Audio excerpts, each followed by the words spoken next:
প্রিয় ভিউয়ার্স, অনেকদিন পর আজকে জুম্মা নামাজ দিতেছি। আজকে এই রমজানের শেষ জুম্মা। এই যে দেখেন, আমি যেখানে থাকি নিচা মসজিদের অনেক উঁচা এরিয়া, বুঝছেন? এই যে আশেপাশে গেটে গেট পাড়াইয়া আমি যাব, ওখানে গিয়ে বাসের জন্য ওয়েট করবো, বাস আসবে তারপর যাবো, বুঝছেন? এই জন্য মনে করেন আমাদের কমসে কম আধা ঘন্টা বা 40 মিনিট আগেই আমি চলে যাই। যেহেতু আজকে আমার ছুটি না, কিন্তু চাই নিছি। আমার বসটা খুব ভালো আছে, বুঝছেন? আমার বসটা এত ভালো, আমাকে রোজা রাখার জন্য উৎসাহিত করে, আমাকে কাজ কম দেয়, বুঝছেন? হ্যাঁ, আমি রোজা রাখি, এই জন্য আমাকে খেজুর দেয়। হ্যাঁ, ইফতারের সময় মাঝে মাঝে এটা ওটা দেওয়া যায়, বুঝছেন? সে কিন্তু অন্য ধর্মের লোক, অথচ সে গেছে ঈদ আমাকে একটা টি শার্ট একটা প্যান্ট দিছিল। তো সে কতটুকু আন্তরিক। এই দেশের লোকগুলো, বুঝছেন, এগুলো নিয়ে মনে করে যে ধর্ম এগুলো নিয়ে মনে করে যে বিশ্বাস কি করে না, বুঝছেন? যে যার মতো সবার আগে প্রায়োরিটি দেয় মানবিক।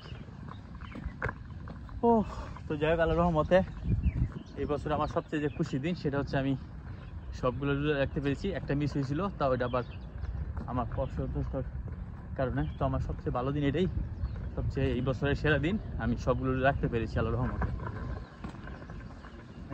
এই দেশ আসার পরে, এই প্রবাস আসার পরে এটাই আমার রেকর্ড সবচেয়ে বেশি। আর এই যে চশমা নিছি কেন? নামাজটা পরে একটু ওই দিকে যাবো তো। আর মূলত গোসল করে আসছি না, আমি গোসল করে আসার পর আমার চোখ লাল হয়ে থাকে, বুঝছেন? প্রায় ঘন্টা খানিক। এই জন্য আমি চাই না আসলে আমার মানে চোখ লাল চোখ কেউ দেখুক, বুঝছেন? এই জন্য চশমা পরে আসি।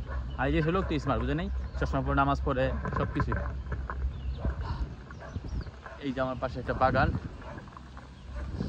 আজকে এই রমজানের শেষ জুম্মা যাইতেছি এবং স্মৃতি হিসাবে রাখার জন্য ভিডিওটা করে রাখতেছি। দেখেন এই দেশে আকাশটা খুব সুন্দর, বুঝছেন? এই দেশ পরিবেশ দূষিত করে না, গাছ গাছলে কাটে না, বুঝছেন? যেদিকে যাবেন গ্যান্ডারি ক্ষেত।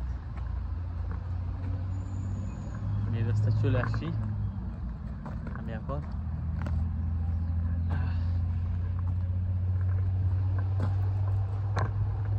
আমার খুব তো বাঁকা, আপনারা বলবেন না?